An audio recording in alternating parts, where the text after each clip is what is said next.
Welcome. I'm your host, Andrew Silva of Dirty Canvas Podcast. In today's episode, we'll be interviewing Taylor. She's in her mid-20s and she works here in the Stockton community. In today's episode, you'll be looking forward to hearing about the importance of family structure and her experience in prison as a young woman. Enjoy. All right, so I'm super glad to have you here today, Taylor. Thank you for being here. I'm really excited to dive into this. So, what was your upbringing like? What is your story? So growing up, it was like very tumultuous. I mean, I had a lot of family around, so it was kind of like I just bounced around between family when it would get bad for my mom. My mom was a young parent. My dad, he was addicted to meth, and he was just involved with like a lot of crime and like street activity and stuff. So my mom ended up making the decision to kind of leave him behind and let him, do his own thing and then make a better life for myself and her. And then from there, she met my stepdad, and they were together for like 13 years. And that was when like it was kind of like hit and miss. They were like off and on all the time through that. And then I got my brothers out of that relationship, and then that was amazing. I mean, I loved them to death. But then it just wasn't healthy at all. And then when they finally split up for the last time, my stepdad and I got into a really bad argument, and like there was just like really bad words exchanged. And so then from then I started like running away from home at like 15. So like it really started around like, I would say like middle school. I started like getting into a lot of issues at school, like things weren't awesome at home.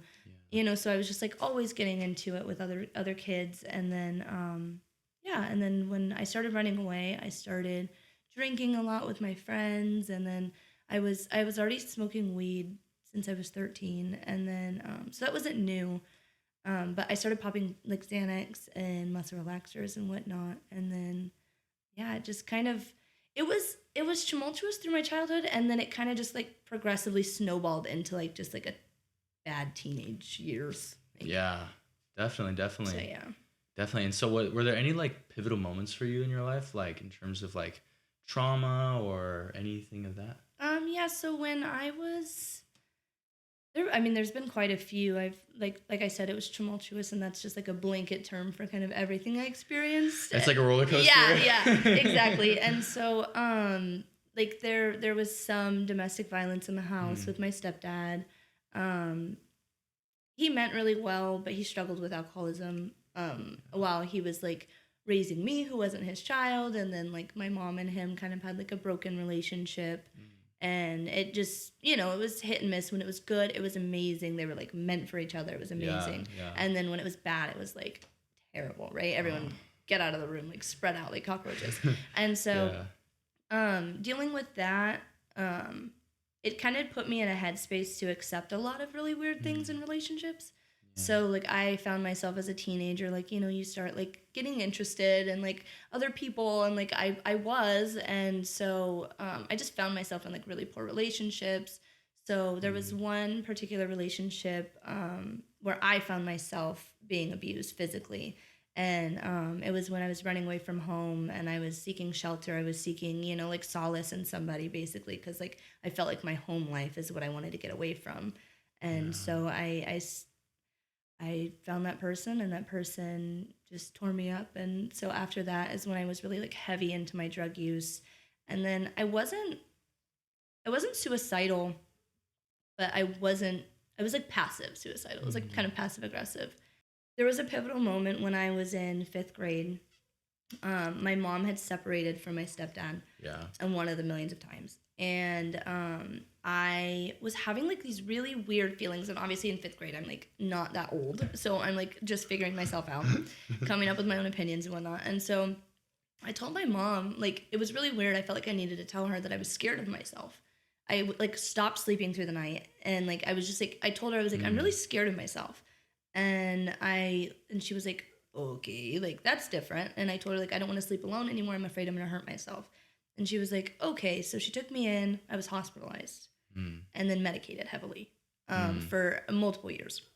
So I went through that, and then the medications and the doctor's appointments, they stopped becoming like so frequent. they kind of like, because I was so medicated, they were like, oh, you're cured. Like, you're not having these symptoms or ideations anymore. Like, good for you. Okay, bye. Like, and that was it. And that was the end of care. And so, like, I did not continue to go to therapy. I did not continue to get, like, prescribed medications because I wasn't involved in therapy. So it was just, like, it was full circle. Like, I struggled with my mental health so young and shared that with my mom. And then, like, my mom also struggles with her mental health, like, pretty bad. And so, and that's been off and on through my whole life. But I struggled. I got just whatever that is, if that's help, medication and whatnot at that age. And then it stopped. And then I found myself like almost relapsing in my mental health and being so young and ill-equipped. Like, I did not know what that was. So, like, I was just like, I was acting out in school. I was, like, causing issues with my mom. Like, I was just all of those, like, normal kid things, but like it was magnified for me. Like, I was just, and I was labeled as a problem child because, like, like, looking at somebody from a trauma-based approach, it wasn't like I'm not like old, but like that also wasn't like a thing in schools and with parents and stuff like that. Like, I didn't have gentle parents. Yeah. So, like, it wasn't a discussion, and my mom didn't have her own mental health under control. So then, like, how am I, supposed to be able to identify these things about myself? Yeah. And then, like, when I was asking for help, I was so young, I wasn't able to understand, like, what I was actually asking for. So then it was tumultuous, like I said, and then, like, childhood and the way I was being brought up was, like, kind of difficult. Yeah. And then it just added on to my mental health, and I really do think that's where it started for me. And like my self-esteem problems, like, I ended up with eating disorders. I've been hospitalized other times since then, like, and then it just led to a point where I just didn't care about myself so much that I just let it all go, and I just did whatever because that's what was going on around me. And that's where I put myself, is in that position to be around those people. So I really didn't cope, actually. I feel like I didn't have those tools that I probably could have used at that age. Like, people, like, I mean, I played sports and whatnot, but like, once my grades got so bad and I was, getting disciplined so much at school, like, that was no longer an option. Like, my family couldn't afford to put me in rec leagues. Yeah. So it was just like, what do I do? And then, like, the people that did still want to hang out with me after I was not available for anything good and positive, like, I was left with, like, the degenerate kids, or like the castaways, the stoners, the burnouts. Like, I ended up, like, with my childhood growing up, I went to 7 different high schools. Wow. I lived everywhere. Like, my mom used to, when she would move away from my stepdad, or my stepdad would leave us somewhere, like, we'd get a little place with me, her, and my brothers, stack up somewhere, and then that's where we would be. And so I'd have to start a new school, and I'd be there for a few months until they, reconciled their differences and then got back together, and then we'd move again to a house that fit us all. And then it continued to snowball. And then another big moment is, like I was mentioning, when my stepdad left and my addiction got pretty bad, there was times when I was telling my mom, like, I didn't feel good, and I was just, like, going to lay down in my room, and I'd wait for everybody in the house to fall asleep, and I'd pack up my entire room. And I'd just take everything and throw it out my window to all my friends, and they'd pick me up with all my things, and my mom would come, like, wake me up to see where I was at, because it was 1, 2 the next day, and I wasn't out of my room. She was scared because I was using, and she knew it. She's not, my mom's young. She's very aware of what's going on. So she would come in there, and I'd be gone, and my whole room would be wiped out, and she'd be like, where's my kid? And then I'd be gone for 2 weeks, and she'd have no idea where I was at. And then I'd come back. And then, sometimes it happened where I ran away like that. And sometimes it happened where I made her so mad, or I did something just so atrocious in the house that she was just like, you have to go. And then I'd go, and me being a minor, my mom would be like, okay, I shouldn't have said that. And then she'd call the police and file a missing persons report. And then the police would be looking for me. And then I'd go back home. Wow. So it was just like time after time after time this was happening. And that was after everything happened with my stepdad. And so it was just that, problem after problem with my mom. And I have, 2 young brothers.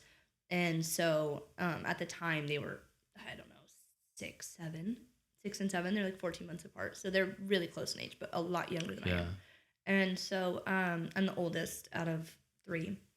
That my mom gave me 2 brothers, and my dad gave me, I think I have I'm going to say over 8 or 9 sisters. I'm not sure of even all of the siblings I have. Yeah, my dad, he's a wreck. Love him dearly, but yeah, he's out there. And Wow. so yeah.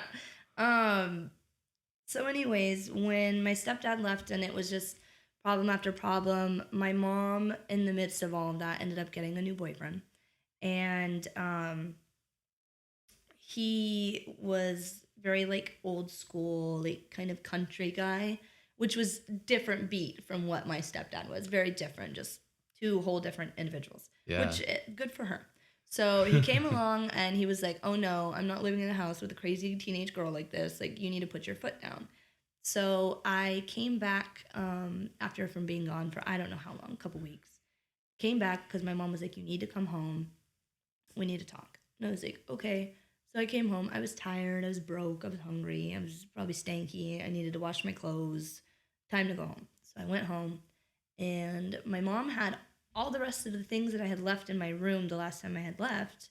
She had everything packed up, and there was a plane ticket on my clothes. Where are we going? We going on vacation? Like, what's up? And she was like, "No, you leave tomorrow to your dad's house, my birth dad, the one that she left all these years ago that I've literally, so I seen him one time when I was 8 years old. He called my mom and begged her to bring me to the Sunrise Mall in Sacramento to go to Build-A-Bear and have Panda Express Chinese food in the food court. And from the time that I was 8 years old, that's the one time I seen my dad until I was 16. Wow. So he's the one that picked me up from the airport. I didn't even know who I was looking for. Okay. So like I just felt like a castaway. Like my mom was just like, "Okay, like I'm done with you," basically. Like she gave up on me. Because if you left this man all these years ago because he was misbehaving and doing all these things, how do you feel so comfortable to send your child that's obviously vulnerable, like to a place where he like from my life now, I don't judge anybody for being incarcerated. Obviously, like I did a lot of time myself. But as a just outsider, like just an outsider trying to understand how my mom was thinking, like my dad was still active on parole, like just fresh out of a halfway house, still using. Oh, wow. Still like he was still actively asking my family for money, calling people, like it just like it just never made it still doesn't make sense to me why I was sent out there. But I was 16. So it was about a year of all of this stuff just happening, and my mom was sick. She was tired of it. So she's like, "I can't do this anymore. My boyfriend doesn't want to deal with it, so you're going." So I left that next day, and my dad was late to pick me up, and he borrowed somebody's car to come get me, and got a parking ticket, and like couldn't pay the parking ticket. Asked me for help to pay the parking ticket. Wow. Yeah, like I was just like, "There's no way that this is going down right now." So it went down. My dad, the first thing he asked me is if I wanted to go home, drop my stuff off, and freshen up because he wanted to take me to lunch. And I was like, "This is all I've ever wanted. My dad taking me to lunch. Like, okay, like I can get with this." This is a really funny story. My dad, so we go to Costco for all the free samples for lunch. That's where my dad took me out to lunch, was Costco free samples.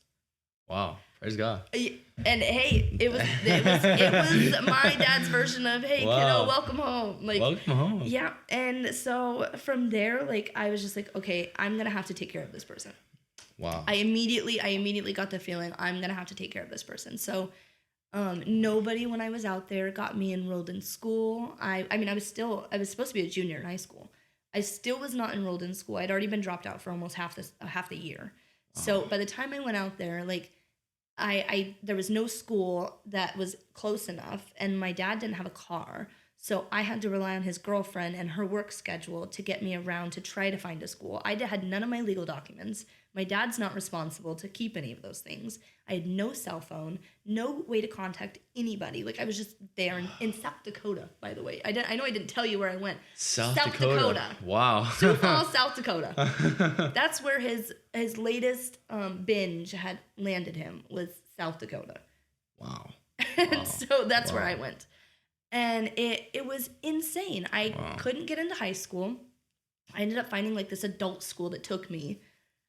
And I was 16. I was just like around all these adults in like cubicles, like trying to figure this stuff out. Wow. And so I eventually just stopped going to that. I completely dropped out. And then I decided to get a job because my dad was a felon, and in Sioux Falls, South Dakota, you cannot get food stamps as a felon, even with a child. So he had no food, no food stamps. He was just getting on his feet with this new job. So I had to get a job. And so I ended up just helping my dad support the house. And it was maybe a few weeks into it. I was so tired. I came home from work and I made his lunches. I did everything for my dad because that's all I ever wanted was my dad, right? And he wasn't there. So like that was like a deep scar that like I felt like I could heal while I was out there doing whatever my mom sent me out there to do, take care of my dad apparently. So I went out there and I did all that, and I was cleaning out his lunch bag, and there's like these little in like construction, they have like these little plastic cases where you can just toss your earplugs in them, and he had one, and so I was like, okay, so I'm pulling everything out, and I noticed that like there's not earplugs in it, there's like obviously drugs in it. And so like I confronted him and I was like, are you really using, like you could lose me, like I'm still a minor, I could go into the system, like I don't want to be in the system. Like, are you serious? And so he disappeared. He ran away, disappeared. I've never seen my dad again. Like, I literally confronted him. I see it in my head. Like, I confronted him on the couch. He got up, had nothing to say, and left the house, and I have not seen him. And that's when I was 16. I was there for like maybe a month and a half. Wow. Mm-hmm. Wow. And so I continued to go to work. I talked to his girlfriend. I was like, we need to find him. He's on parole. His parole officer is coming to the house, like asking for him. I don't know what to say. And that was that. So I eventually ended up telling his parole officer that he wasn't there. And they said that if he's not back in X amount of hours, we're going to have to remove you from the house, blah, blah, blah, whatever. I was like, okay. Wow. So I decided to go out with my work friends because now I'm back to square one without my dad. Like I'm hurting. He once again chose like his lifestyle choices over me. Wow. And so I was just hurt. I was very hurt. And so I went out and I found somebody with a bunch of Xanax. And I was like, woohoo, that's my favorite thing out in California. I'm going to do it out here. I did it. And I went to this big party on this Indian reservation and I ended up getting sexually assaulted. And the people that I was brought there by, like, found out, like, as it was happening and, like, came in and, like, removed me from the house. I didn't know what to do. So I called like, some family members, and they really were kind of making it seem like they didn't believe me because I was using at the time and I relapsed and stuff. So they were like, oh, like, you're back on your stuff. Like, no, that never happened. I was just like, okay. So one of my other family members that I called advised me to call 911, which I should have done anyways. Yeah. And so I did. And so they took me in to the children's, like it's like a rape crisis center out there. And so I got like all the tests done, all the interviews. It was a mess. And then my mom... Basically, I'm not sure how the conversation went when CPS got involved because my dad was absent, I was assaulted, like all of this happened and CPS did get involved. And I'm not sure what the conversation was, but my mom did not come to get me. And I got put in a battered women's and children's home for 2 weeks. And they essentially, it was like, okay, like we're going to put her in the system if nobody comes to get her or if we don't schedule a time for you to pick her up. And so they like had an advocate take me to the airport after all that time, and I'm not sure what the conversations were. I was very in the dark about that with like my mom and everything, but essentially I was under the impression that she was saying no and that I wasn't able to get out of the care and custody of the state at that point. And so I thought that I was going to go into foster care, and instead I did get to go home. And from then it was really bad. I was just like constantly I was just getting high. Like I just wanted to drink. I wanted to go out. I wanted to party. And there was no coping at any point. I was just stacking trauma on top of trauma and then like re-victimizing myself by putting myself in situations where I'm like now abusing substances. I'm now just like the people I'm literally trying to like avoid. Now I'm one of those people. Yeah. And so there was no coping essentially. Coping didn't start until I was probably like 19, 18, 19. Yeah. And so like, you developed all these bad habits because you didn't really have a way of coping and you were looking for that love from your father. You're looking for that love. you wanted stability, but you didn't find it, and so you were trying to find that stability in other people. But it's like they were just the wrong influences. Essentially, the most unstable people. Wow, Yeah. exactly. So it's really just a bunch of unstable people around each other, getting more and more hurt. Wow. And so, what do you think? What do you think could have been some better resources or like services or maybe something to help you develop some good coping skills that would have not spiraled into this like snowball of your teen years? Yeah. So I mean, like now that I'm an adult and I'm involved with like community partners and resources, obviously like I'm like flabbergasted by how much is actually available if you just like know who to call and know where to call. But then honestly, like I'm not sure what would have worked because there was I had multiple things happen and small interventions and things that could have put me in a different direction, but I was just so hurt and I was so like just I had no self-esteem, I had no direction, I had no purpose. I had like I just had no reason. And so like if I have no reason, then what's my reason? Like and so like I just didn't make any other choices. I don't know. I just like I felt like I like when I say I re-victimized myself, I feel like I never gave myself the chance to overcome when I was pulled out of it. Like there was times when I had an interaction or altercation rather with my stepdad when I was in high school. I was removed from the house and I was sent to live with my grandma.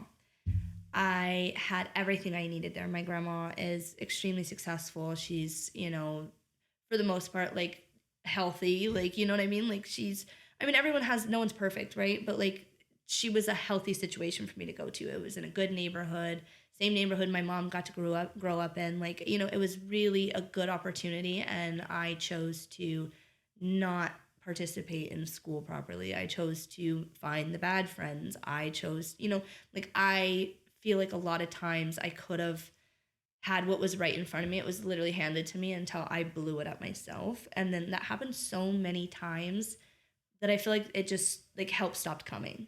You know what I mean? Like it's a story like the boy who cried wolf, right? He like lied so many times, then like when it finally happened and it was bad, like nobody was there.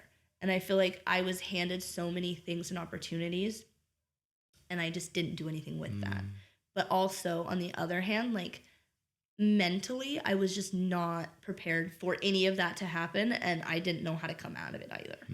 Wow. So really it was like, I mean, you were so young though, so it was like you were making those decisions, but it's like you just needed you needed some good influence. You need someone who could mentor you, who could be there for you. And wow. I mean, I feel like I definitely could have benefited from like living with my grandparents. I got an opportunity to live with my aunt and live and just on the other side of that really nice neighborhood. It's just and it is also really nice over there too. Like my family's from Amarillo County, so it's gorgeous and like the schools are amazing and it was a really good opportunity that I kind of blew. But then there was what else had happened? I mean, I had school counselors that had spoken to me and they tried to break through to me. I had a couple teachers. I just feel like if somebody would have taken all my energy, all my crazy nervous energy and really just like gave me a space to be who I was and express it and how I knew how to express it. And if like somebody could just stop and think like outside of themselves, outside of the norm maybe of what they see as normal, they could have deciphered what my message was. And that was like, I'm scared, I'm hurt, I just want somebody to hear me, so I'm going to yell about it because you're not going to hear me when I talk. And so I was just crazy. I was crazy. I was this little like thing everywhere. Wow. And so that ultimately led all the addiction and everything after I came back from my dad's house. That ultimately led me to I got acquainted with just a lot of people from everywhere because I grew up everywhere. Like I still am in contact with some people. I mean, not bad people, but some people from just everywhere. Like friends I picked up along the way, and that's incredible for me now as an adult. I see that as like a blessing, right? Yeah. I got to experience a lot of new people. But as a kid, that was hard. And I ended up getting involved with this group of kids in Sacramento. And I had just met them, but not even like physically met them. It was like social media. And so I was like, yeah, come pick me up. Like, so they drove all the way from Sacramento to like Clements, which is in between like Galt and like Lodi. It's like in the middle of nowhere. There's not even a gas station. That's where my mom's boyfriend had moved us at that point. And so I was there and I was like, yeah, pick me up. Like everyone's going to be asleep by this time. I'll just hop the fence. Because they would like padlock the gate. They did not want me to leave. Like they knew that I was leaving. And so they padlocked the gate. I hopped the fence. Like it was a whole escape mission every time I tried to go anywhere. Wow. And my mom didn't know I was leaving and I left. And I ended up staying out in Sacramento for like 2 or 3 days. And then we went to a party and we ended up at a hotel. And later on that night, that's how I ended up committing my crime and going to prison. When I was 17, I was involved in a triple homicide and a home invasion when I was 17 in Sacramento. I was in the car and it just happened. I mean, like I knew that like I was going there to participate in a robbery. Like I knew that, and that was okay for me at that time because that's the life I was living. But yeah, I didn't know all the rest of it was gonna happen. Sorry. And so at 17, they charged me as an adult. I ended up getting 7 years in state prison. And I did 5 years, 8 months.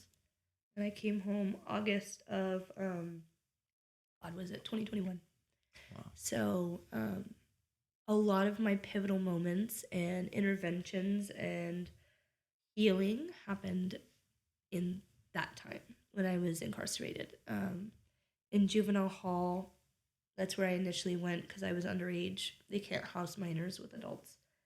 They used to be able to, which is crazy. Like 17-year-olds used to be able to like go into like state prison and be housed there, which is so crazy. But it's not like that anymore. So I went to juvenile hall, and I really like. I remember the first conversation I had with my booking staff. Her name was Miss Webb, and I still remember all those staff from the juvenile hall. They put up with a lot from me, and they raised me honestly. But Miss Webb, she was like, okay, like she looked at my charges and looked at like, my police report and everything, my booking stuff. She was like, okay, like you're gonna be here for a little bit and we're gonna get along, right? And I was just like, yeah, like like I'm probably only gonna be here for like a few days. Like my mom will come get me. Like I'm like and she was like, okay, girlfriend. Like I was one of 3 max security females in the entire institution. I could not move outside of my unit without handcuffs. I could not move without a staff present. Couldn't go to medical appointments by myself. I was not able to. There were certain programs I wasn't eligible for. There was just a lot that I couldn't do, and a lot that I had to do because I was max security because of my charges. It was really interesting the dynamics of that, like because I was 17 and in juvenile hall like you have to leave after 18, right? But so like everybody else in the unit was like 10 years old and like up, and I was the oldest in the unit. So it was like so many little kids were like, "Oh my god." Like and it was just like and the staff, because they have to treat me a certain way with like, my movements and stuff, like I can't go anywhere by myself. Like people asked a lot of questions and it was just really weird. I kind of, it was like a blur, like the first probably like 6 months. And that could have been me like just detoxing like all of the negative energy from all those people I was around and like the drugs I was on and just like not using anymore, like getting my mental health addressed, like, being put on medication that was proper for my body at that time. Like it was a lot of different things and it was a blur. But I had so much care and compassion from the staff there that like I was able to like heal and grow a lot in that time. And about a year in, I had a conversation with this lady named Miss Smith. She was another one of our staff, and she just, it was late and everybody was locked in, and she just like came to my door and checked on me because she noticed I was kind of like down earlier in the day, so she was just checking. And she was so supportive, and she just like asked me some questions, and she basically like explained to me like if I don't forgive myself, like nobody else is ever going to be able to, and then I need to start healing because I'm going to be a really hurt young woman at the end of all of it if I don't do that work on myself now. And like nobody had sat down really and like explained it to me so real and something in a language that I could understand. Everyone was like, you need to do better, you need to do this, you know? And like instead of doing that and pointing a finger at me and telling me all the things I've done wrong when I know I'm feeling it, you know, like I'm doing my time. She really uplifted me and she picked me up. And I just got involved in everything I could get involved in juvenile hall. Like they a lot of it was forced, not like meanly forced, but like strongly encouraged. Where you had like an early bedtime, and I was not trying to go to bed at 8 o'clock at 17. I was like not happening. So like you have to work out for like an hour every single day. To get like movie time, you have to go to school. So I finished school. I got my GED. I mean, me and the max security boys, because at the end of all of it, after I graduated or I finally got my GED, I ended up being the only max security female. So I was like by myself, like bummed, and like I wasn't in school anymore. And I had like no friends because everybody was like 13, you know, and I'm just like sitting there like I was so just like it was lonely. It was very lonely. So I hung out with staff a lot. Like me and staff were cool. And so that's what I did. And I did art, and then me and the boys, the max security boys, because they have more of a population in the juvenile hall than females, and so they have like whole units that are purposefully for max security people to program like together, so that way they're not alone. And so I was able to like meet a lot of the boys, and like we were able to go play games, and they had a boys and girls club program in there.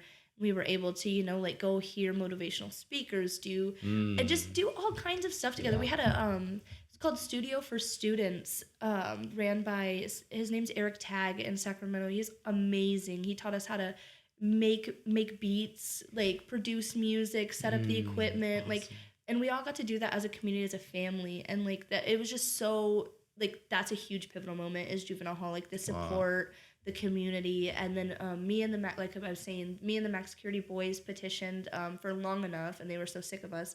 We actually got college classes, so we all started college together. Like it was like the start of me really feeling like, wow, I'm doing something with my life. Like I wasn't able to do it out there, but like I'm trying to do something different now. So like I started college, like I got more programs, you know, in there. I was able to start like mentoring the younger girls. And then I turned 18, unfortunately, so I had to go. And when I went to county, I was terrified. I was petrified. I just did like a year and a half in baby jail. Like, what am I doing in county? I was scared. Yeah. These are big girls now. Like, I'm scared. Like, I got used to the 10-year-olds, like, just fighting over, like, the green beans and stuff, you know? Like, now this is real time. So, like, when I got in there, I was so terrified. I don't even know what I did the first 2 days. Like, I know for a fact I did not sleep. I had my first cup of tea with caffeine in it in a year and a half because I was in juvenile hall and they do not give you caffeine. So, like, root beer was, like, the craziest we got in there. And so I had caffeine. I stayed up for 2 days. Like, my lips were peeling. I was so anxious licking them. Like, I was petrified. Thank God I got a really good roommate for my first room. And she kind of like gave me the rundown of everything, and then that was it. I just had to start learning, and then eventually 2 years after that, almost 2 years, I got sentenced, and then I went to prison, and then just continued to learn. And in there, I got really involved with, again, programs, and I mean anything that would get me out of my cell or get me into another community that I could connect with more people and like, because that's what it really started to become for me was I needed connection everywhere. Like I just wanted to connect with people because I was gone, you know, away. I feel like I was away for so long, and in prison it's like a whole new world. Like it's different times. So like I just was like, oh my God, I have to learn from everyone here because everyone has like some piece of wisdom in their story, right? So like I just wanted to listen to everyone and get involved with everything. And so I went to like every kind of church service you could go to. I went to like meditation classes with like monks, like anything they offered. I signed my name on the paper and I wanted to go. And so I was actually also in prison for COVID. So that was like a weird culture shock, like being able to program like that and then just like going into hard lockdown like all over. It was terrible. There was weeks where we weren't able to come out and shower. We had to like shower in our rooms, and like food was brought to our doors, like no fresh air. It was really, really bad. And so like that was another pivotal moment where I was like, okay, like this is time to connect with myself. And that happened to be right before I was paroled. So I like had so much downtime with myself that I decided like all I did was plan. Like I just laid in my bed and sat in my room and paced around my cell and just planned. Like I wanted to have 2 jobs and do this and do that. And I had all these plans, and then I came home to a very different world than I left. Like imagine like so I went in 2016 and then came out post COVID. Wow. So like it rocked my world. It's a big deal. Rocked my world. Wow. I'm still like I still don't like to go to like the little like machines where it's like all the different like ways to tap and scan and swipe and no, I won't do it. I hand my wife my card and I'm like, please take care of this, thank you. Like I just won't do it. Yeah. Everything's different out here, but there's so many like there's so many things happening out here also. Like I mean like stuff like this is going on now and like people have like different organizations like I get to work at now. So well, I was gonna ask you like what was your experience as like a young woman in prison, but like I feel like you kind of already like gone over that a bit. Was there any like stigmas or anything? Yeah, I mean so like women we don't politic the way like the men do. So like there's like like the racial things and like then there's like the gang parts of it, and that it gets kind of funky in there. But like for women, it's really like it's just like community. Like I've never experienced so many people. I mean there's people that don't want to change and don't want to do the work on themselves that they probably should be doing. There's people like that everywhere, right? And there's some people like that in there, but I find that most of it like we had like suicide prevention week where like people came out and like we all did chalk on the sidewalk together and like remembered people, and we had like a rock garden and like like we had like meetings where like a group of girls, we would all call each other out and we'd all cook and sit on the yard and eat together and read and work exercise and like awesome. It was just such a community, and that's like I don't know, it like changed my life completely, like being around so many people that have just been through I mean, the same, if not worse, like throughout their lives and their childhoods. Like I learned so much from so many people, and they're just like changing, and it's like forever. Like it's just like little seeds. Like you see people come in, and then you're like, oh man, okay, like I hope she does good. Like she seems really nice.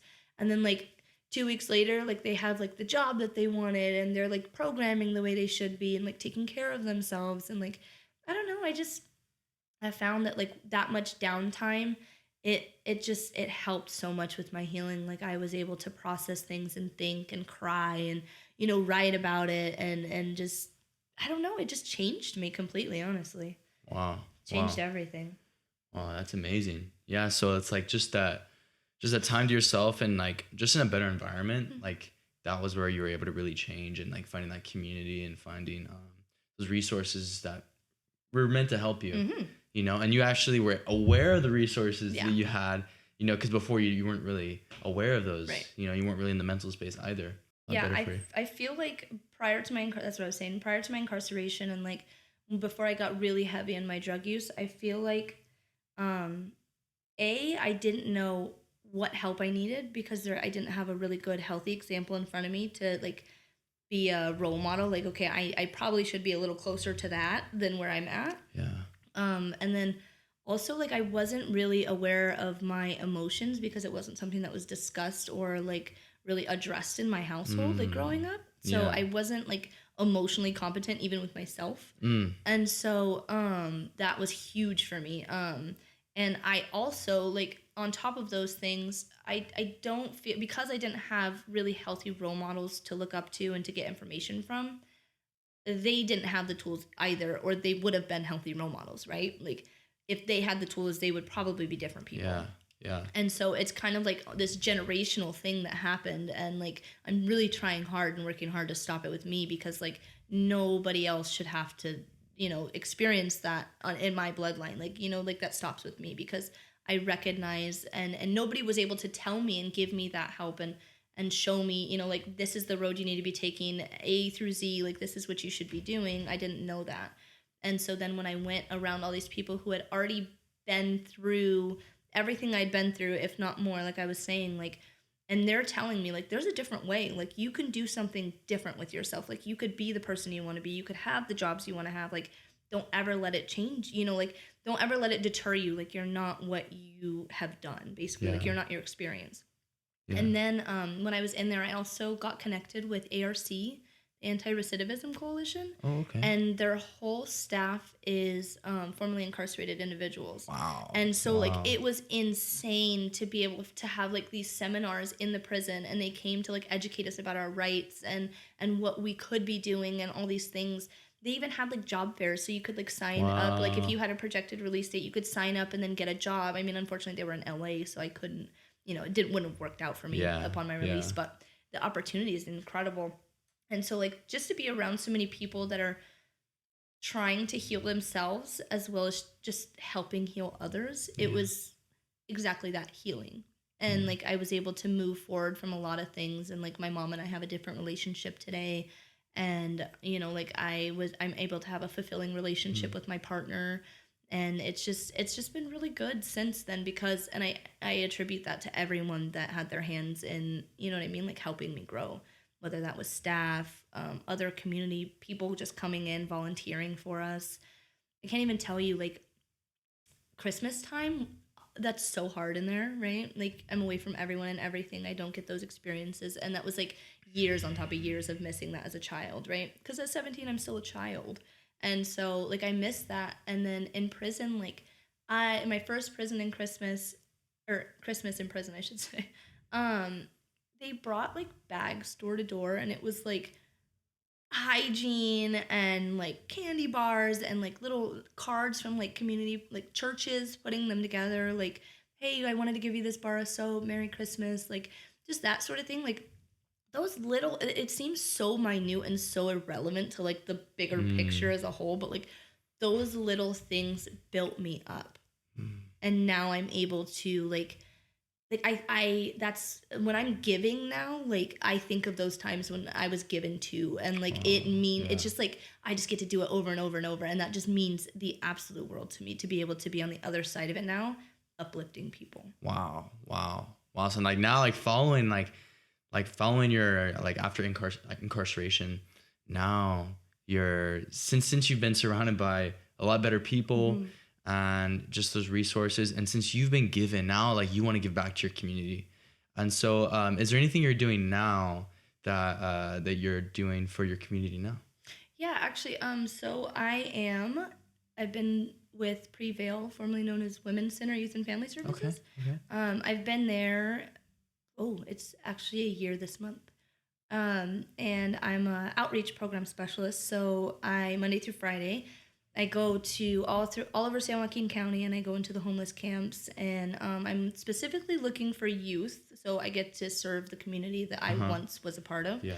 I get to go out there and I look for youth ages 12 to 25, and I help them with services. We have a drop-in center where they can come Monday through Friday, eat, wash their clothes, take showers, get clothes. Like I get to literally be the people that build people up. Like it's incredible. My team, I have so much support from my organization and my team, and like it was such a liberating feeling. First of all, I never thought I could get this job.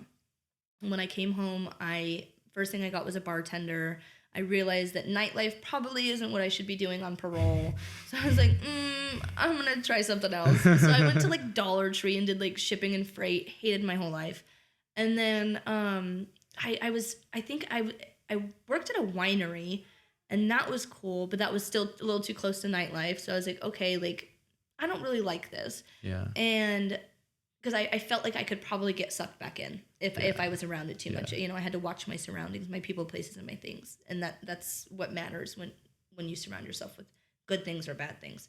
And so I ended up scrolling on Indeed. I was like complaining. I was so mad. I was telling my partner about how I'm never going to get a good job, and I'm not going to have a career unless I go to school for a million years and prove myself. And I was just very frustrated, and I seen the position available online, and I talked to her about it, and I was just like, okay, I'm going to do it.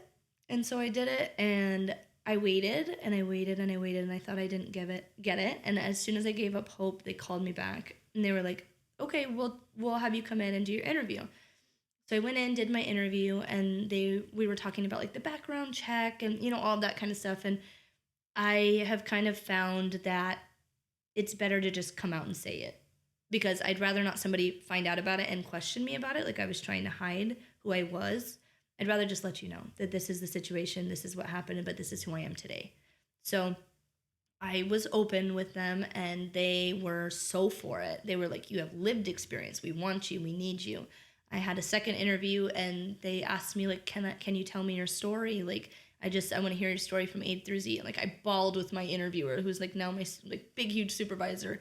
Just cried to her. And it was so embarrassing. But it was like just a prime example of like, you are not your experiences. Like, everything just goes back to that. Like, you're not the choices that you've made, good or bad. You're just you. And like, we're humans and we make mistakes, and things just happen. And like, it's incredible to be at a place that helps people that were in a position that I was in, that I found myself in at those same ages. And now I get to help them as well. Wow. Yeah. And so speaking of that, like what message would you have for the community of youth? Especially the ones who've like are struggling right now with like addiction, abuse, whatever it may be. Like what would your message be coming from where from where you started and now where you are now? When I was in the thick of it, like there was nothing that I could have